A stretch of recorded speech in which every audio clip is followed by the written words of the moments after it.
this play out?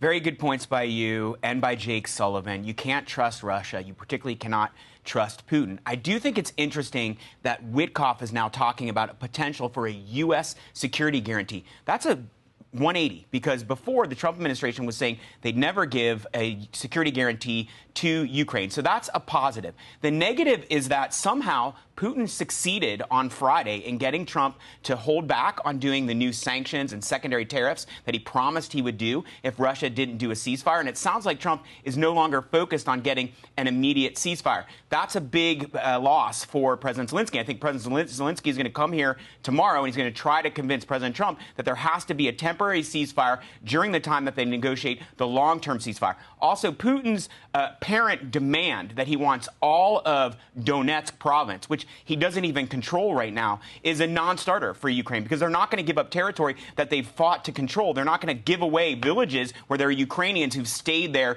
in danger from Russia and have fought back against Russia. That's such an important point to your point there. And if we could put that map back up, David, because I was a reporter for many months in Ukraine, and right along the western line of that red area, that entire area is eastern Donbass. Donetsk right there in the middle is what you're looking at.